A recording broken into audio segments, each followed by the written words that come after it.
বাংলাদেশের সরকার এবং বাংলাদেশের বৃহত্তম রাজনৈতিক দল বিএনপি এখন পরস্পরের মুখোমুখি অবস্থানে রয়েছে। তারা কোনো অবস্থাতেই পরস্পরের বন্ধু নয়, এখন প্রতিদ্বন্দ্বীও নয়, বরং একে অপরকে অজানা কারণে শত্রু মনে করছে। বিএনপি মনে করছে যে ডক্টর মোহাম্মদ ইউনূস তিনি তার যে রাজনৈতিক দল এনসিপি, এই এনসিপির মাধ্যমে তিনি বিএনপিকে একটা ডাব্বা মারার চেষ্টা করছেন এবং বিএনপি নানা রকম প্রলোভন দেখিয়ে তিনি বিএনপিকে ক্রমশ ব্যাকফুটেজে পাঠিয়ে দিচ্ছেন। এবং এটাকে বিএনপি যারা শীর্ষ নেতৃবৃন্দ অনেকে ডক্টর মোহাম্মদ ইউনূসের মূলা, ডক্টর মোহাম্মদ ইউনূসের কলা ইত্যাদি কথা বলার চেষ্টা করছেন যে তিনি কলা দেখিয়ে দেখিয়ে সময় পার করছেন। রাজনীতিতে শিষ্টাচার একটা বিশাল বিষয়। যতক্ষণ পর্যন্ত প্রতিপক্ষের উপর মানুষ ভরসা রাখে, আস্থা রাখে, তখন তাকে সম্মান করে কথা বলে। ডক্টর মোহাম্মদ ইউনূস যখন ক্ষমতা এলেন, বাংলাদেশের সবাই তাকে সেই সম্মানটা দিয়ে কথা বলেছেন। কিন্তু ইদানিংকালে দেখা যাচ্ছে যে তার প্রতি সমাজের কোনো স্তরের মানুষের আর সে সম্মান নেই। এক শ্রেণীর মানুষ তার কর্মজীবন নিয়ে, ব্যক্তিগত জীবন নিয়ে ট্রল করছেন। আরেক শ্রেণীর মানুষ তাকে নানা রকম ব্যঙ্গাত্মক নাম দিয়ে, তার নামকে ছোট করে, বড় করে, সামনে টেনে পিছনে টেনে নানা রকম কথাবার্তা বলার চেষ্টা করছেন। এবং যখন ফরমালি রাজনৈতিক দলগুলো তাকে উদ্দেশ্য করে কোনো কথা বলেন, তো সেখানে আজ থেকে ৩-৪ মাস আগে তাদের যে কণ্ঠস্বর ছিল, তাদের কণ্ঠস্বরে যে বিশ্লেষণ ছিল, তারপরে তারা ডক্টর মোহাম্মদ ইউনূসের শানে বা সম্মানে যে বিশেষণগুলো ব্যবহার করতেন, সেই জিনিসগুলো এখন আর হচ্ছে না। তার বিপরীতে এখন ক্ষেত্র বিশেষে দলের যারা তরুণ রয়েছেন, বিএনপি যারা তরুণ রয়েছেন, তারা রীতিমতো যে সকল কথাবার্তা বলছেন তা ডক্টর মোহাম্মদ ইউনূসের জন্য নিঃসন্দেহে বিব্রতকর। এগুলো এক। ২ নম্বর হলো যে যখন ডক্টর মোহাম্মদ ইউনূস ক্ষমতায় এসেছিলেন, তখন প্রায় সবাই ধরে নিয়েছিল যে ডক্টর মোহাম্মদ ইউনূসের পর নির্বাচন, সেটা 2 বছর পরে হোক, 2 মাস পরে হোক, ওটা নিয়ে আসলে বিএনপির কোনো মাথা ব্যথা ছিল না। বিএনপি ভেবেছিল যে আফটার ডক্টর মোহাম্মদ ইউনূস যে নির্বাচন হবে, সেই নির্বাচনে বিএনপি শতভাগ বিজয়ী হবে। এখন বিএনপির যে বিশ্বাস, সেই বিশ্বাসের জায়গাটা সম্পূর্ণ ধূলিসাৎ হয়ে গেছে।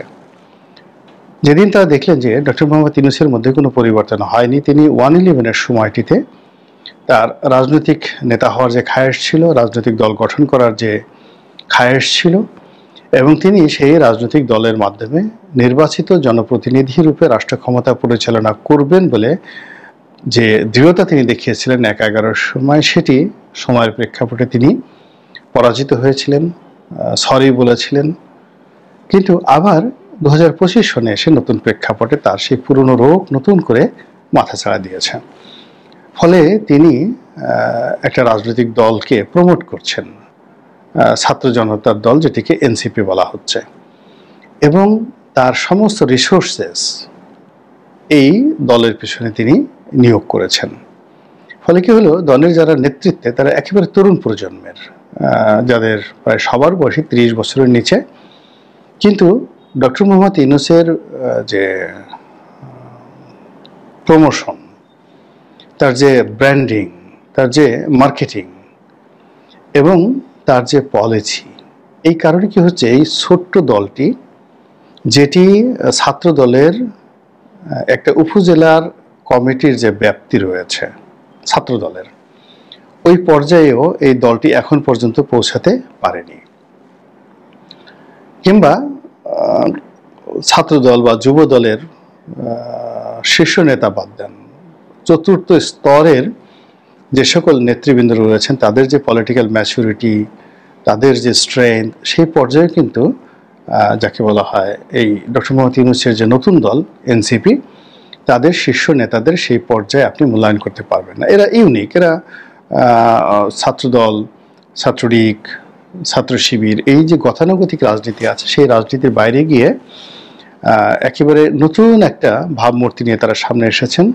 সামনে ইউনূস, পিছনে গ্রামীণ ব্যাগ, ডান দিকে গ্রামীণ ফোন, বাম দিকে হিলারি ক্লিন্টন, এরকম একটা ভাব নিয়ে এনসিপির যারা নেতৃবৃন্দ তারা বাংলাদেশ চষে বেড়াচ্ছেন একটা বিজয়ের দ্বার প্রান্তে পৌঁছানোর জন্য। ফলে কি হলো, ডক্টর মোহাম্মদ ইউনূসের যে সকল ভক্ত অনুরাগী রয়েছেন যারা মূলত সবসময় তাকে প্রমোট করেন, দেখা গেল যে মির্জা ফখরুল সাহেব যদি প্রথম আলো অফিসে যান বা ডেইলি স্টার অফিসে যান, তখন যেভাবে তাকে মূল্যায়ন করা হয় তার চেয়ে 100 গুণ গুরুত্ব দিয়ে তাকে, অর্থাৎ এই এনসিপির যিনি সভাপতি রয়েছেন মিস্টার নাহিদ, তাকে মূল্যায়ন করার চেষ্টা করে প্রথম আলো গ্রুপ। এই জিনিসটি প্রথম আলোর মধ্যে আপনি দেখবেন যে প্রথম আলো যখন কাউকে ভয় পায় তখন তাকে খুব তোয়াজ তদবির করে, আর যখন কাউকে সে ভয় পায় না তখন সে যত বড় হোক না কেন তাকে নিয়ে কার্টুন আঁকবে, তাকে নিয়ে তাচ্ছিল্য করবে, তাকে নিয়ে বাজে রিপোর্ট ছাপবে, এটা ওদের একটা ট্রেন্ড।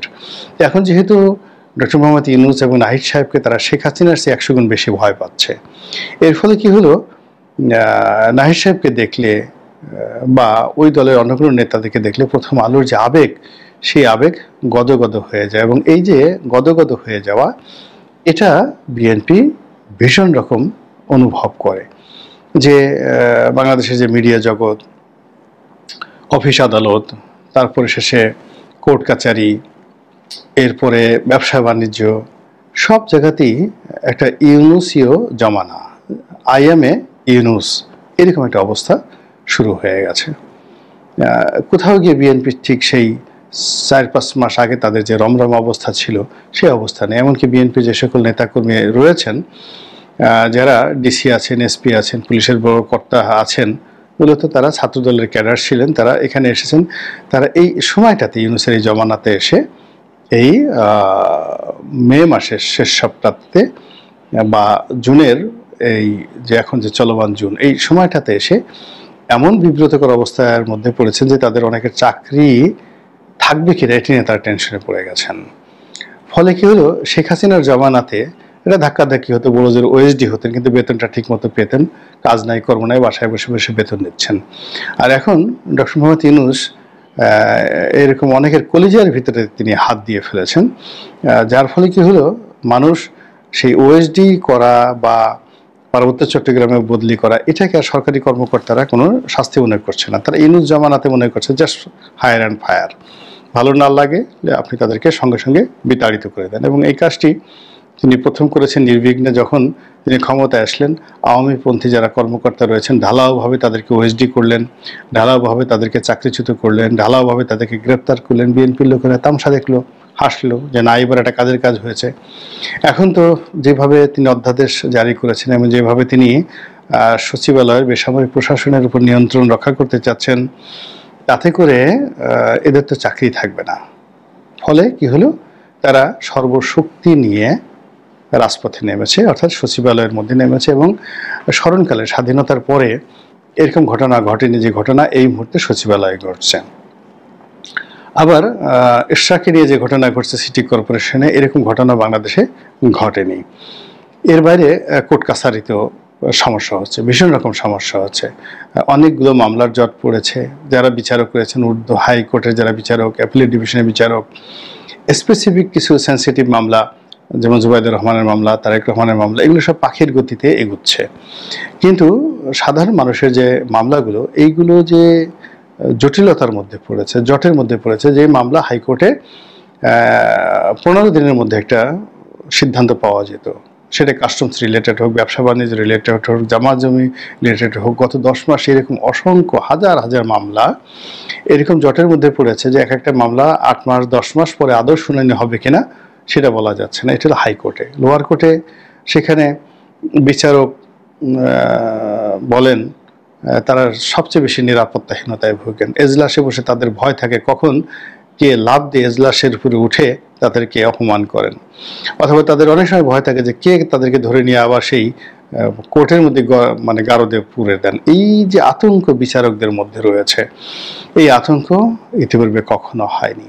আমি যেহেতু আইনের ছাত্র ছিলাম, আমার যারা ছোট ভাই, বড় ভাই, যারা আমার আমার সহপাঠী, তারাই এখন বিচার অঙ্গনে উচ্চতর আদালতে কিংবা নিম্ন আদালতের বড় বড় পদগুলোতে অলমোস্ট বেশিরভাগ জায়গাতে তারাই আছেন।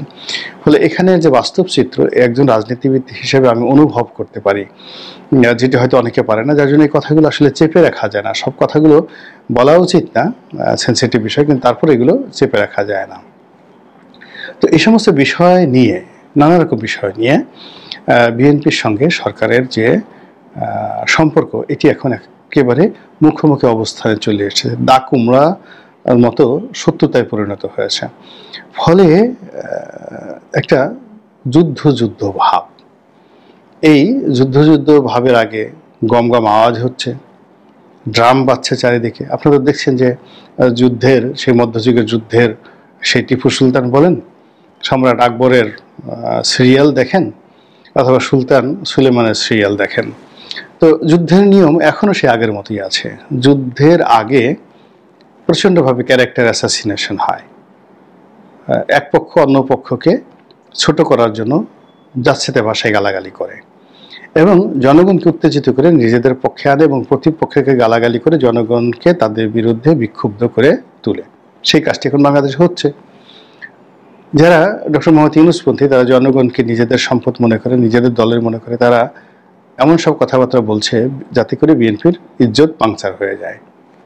আবার বিএনপির যারা লোকজন রয়েছেন তারাও সাধ্যমতো ডক্টর মোহাম্মদ ইউনূস, এনসিপি এবং তার যারা সহযোগী রয়েছেন রাজনৈতিক দলগুলো, তাদের সম্পর্কে নানা রকম কথাবার্তা শুধু বলছে না, এবং অনেক জায়গাতে কিছু মারামারি হয়েছে, ধাওয়া পাল্টা হয়েছে, মারামারি হয়েছে।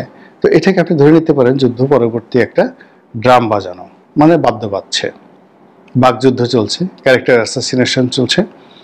এরপরে যেটি হবে সেটা হলো শব্দ। যুদ্ধ শুরুর আগে আগে যখন তীর কেন্দ্রিক যুদ্ধ ছিল, তখন শুরুর আগে মানুষের তীর মারত, এরপরে স্থল যুদ্ধ শুরু হতো, তলোয়ার দিয়ে সামনাসামনি যুদ্ধ শুরু হতো। তো তীরের পরে যখন এটা কামানের যুগ চলে আসলো, তখন সবাই প্রথমে কামান দাগায়। এখন যেটা হচ্ছে, এখন ধরেন যুদ্ধের যে নিয়ম, সেই যুদ্ধের নিয়ম অনুযায়ী বিমান বাহিনী আগে আক্রমণ চালায়, বোমা ফেলে, ড্রোন ফেলে, তারপর শেষে কামানে গোলা ছুড়ে, এরপরে ধীরে ধীরে ধীরে ধীরে একেবারে যেটা ফাইনাল যুদ্ধ, স্থল যুদ্ধ, সেই দিকে যায় আর কি। তো এখন সরকারের সঙ্গে বিএনপির যে সম্ভাব্য একটা কনফ্লিক্ট অ্যান্ড কন্ট্রাডিকশন, যেটিকে আমরা রাজনৈতিক যুদ্ধ হিসাবে বলছি, সেটার দ্বিতীয় স্তরে চলছে। অর্থাৎ ড্রাম বাজানোর পাশাপাশি একজন আর একজনের বিরুদ্ধে যে অস্ত্র নিক্ষেপ করা, যে তার হাতে যে ক্ষমতা রয়েছে, আমরা যুদ্ধের ভাষায় যেটাকে কামান বলি বা তীর বলি, কিংবা আকাশ থেকে বোমা বলি, ওটা এখন রাজনৈতিক দলগুলো তাদের শক্তি প্রয়োগের ক্ষেত্রে দেখাচ্ছে যে কে পারো, সিটি কর্পোরেশন কে দখলে রাখতে পারে, বা সিটি কর্পোরেশন মেয়রকে শপথ না পড়িয়ে কে থাকতে পারে, এই জিনিসগুলো নিয়ে কিন্তু একটা জেদাজেদি মুখোমুখি অবস্থার মধ্যে রয়েছে। এবং এই যে পবিত্র ঈদুল আজহার যে ভ্যাকেশন চলছে, এই ভ্যাকেশনের পরে যে সময়টি আসছে, আবার সেই জুন মাস, আবার সেই জুলাই, আবার সেই আগস্ট, ফলে আগামী যে 3টি মাস, এই 3টি মাস বিএনপির জন্য এবং সরকারের জন্য এটা একটা লিটমাস্ট অ্যাসিড টেস্ট। এবং প্রকৃতির যে নিয়ম, সেই প্রকৃতির নিয়ম হলো একই ঘটনা বারবার একই সময়ে ঘটতে থাকে। আরও আশ্চর্য ব্যাপার হলো একই জায়গায় ঘটতে থাকে। আপনি বলেন তো, বারবার যে যুদ্ধ হবে, কেন পানিপথের মতো জায়গাতে 3টা যুদ্ধ হতে হবে? প্রথম পানিপথের যুদ্ধ, দ্বিতীয় পানিপথের যুদ্ধ, তৃতীয় পানিপথের যুদ্ধ। আবার ভারতে মারাঠাদের সঙ্গে এবং রাজপুতদের সঙ্গে সবার যুদ্ধ হয়। সেই ইংরেজদের সাথে বহুবার যুদ্ধ হয়েছে, মারাঠার সাথে মোগলদের হয়েছে, বহুবার যুদ্ধ হয়েছে মারাঠাদের সাথে, আবার রাজপুতদের সাথেও সবারই যুদ্ধ হয়েছে।